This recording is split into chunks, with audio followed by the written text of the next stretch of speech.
नमस्कार। आज हम पढ़ेंगे गीता की 42वां और 43वां अध्याय। आप लोग ध्यानपूर्वक सुनिए। व्याख्या। कामात्मा मान वे कामनाओं में इतने रचे पचे रहते हैं कि वे कामना रूप ही बन जाते हैं। उनको अपने में और कामना में भिन्नता ही नहीं दिखती।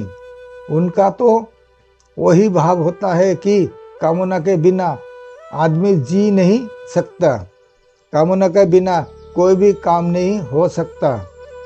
कामना के बिना आदमी पत्थर की तरह जड़ हो जाता है, उसको चेतना भी नहीं रहती। ऐसी भाव वाले पुरुष कामनात्मान है। स्वयं तो नित्य निरंतर यूं का यूं रहता है, उसमें कभी घट बढ़ नहीं होती, पर कामना आती जाती रहती है और घटती बढ़ती है। स्वयं परमात्मा का अंश है और कामना संसार के अंश को लेकर है। अंत स्वयं और कामना ये दोनों सर्वथा अलग अलग है, परंतु कामना में रचे पचे लोगों को अपने स्वरूप का अलग भान ही नहीं होता। स्वर्गपरा स्वर्ग में बढ़िया से बढ़िया दिव्य भोग मिलते हैं, इसलिए उनके लक्षण में स्वर्ग ही सर्वश्रेष्ठ होता है और वे उसकी प्राप्ति में ही रात दिन लगे रहते हैं। वह स्वर्गपरा पद से उन मनुष्यों की बात कही गई है जो वेदों में शास्त्रों में वर्णित स्वर्गादि लोगों में आस्था रखने वाले हैं। वे वेदों में कहे हुए सकाम कर्मों में प्रीति रखने वाले हैं, अर्थात वेदों का तात्पर्य वे केवल भोगों में और स्वर्गों की प्राप्ति में मानते हैं।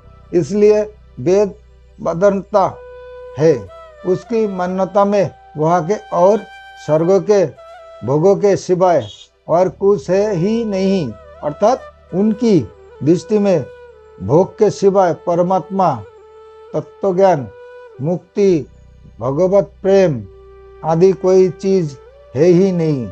अंत वे भोगों में ही रचे पचे रहते हैं।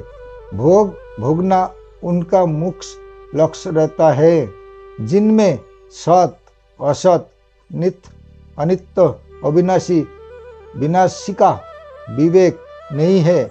ऐसे अविवेकी मनुष्य वेदों की जिस वाणी में संसार और भोगों का वर्णन है, उस पुष्पित वाणी को कहा करते हैं। वह पुष्पितम कहने का तात्पर्य है कि भोग और ऐश्वर्य की प्राप्ति का वर्णन करने वाली वाणी केवल फूल पत्ते ही है, फल नहीं है। तृप्ति फल से ही होती है, फूल पत्ती की सुबह से नहीं।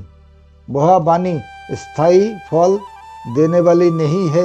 उस वाणी का जो फल स्वर्गादि का भोग है, वह केवल देखने में ही सुंदर दिखता है, उसमें स्थायीपना नहीं है।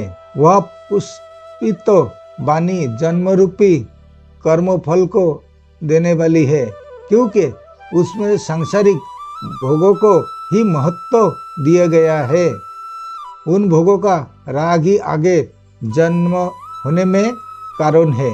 गीता 13वें अध्याय का 21वां श्लोक, वह पुष्पित अर्थात दिखाऊ शोभायुक्त वाणी भोग और ऐश्वर्य की प्राप्ति के लिए जिन सकाम अनुष्ठान का वर्णन करती है, उनमें क्रियाओं की बहुलता रहती है, अर्थात उन अनुष्ठानों में अनेक तरह की विधियां होती है, अनेक तरह की क्रियाएं करनी पड़ती है, अनेक तरह के पदार्थों की जरूरत पड़ती है एवं शरीर आदि में परिश्रम भी अधिक होते हैं।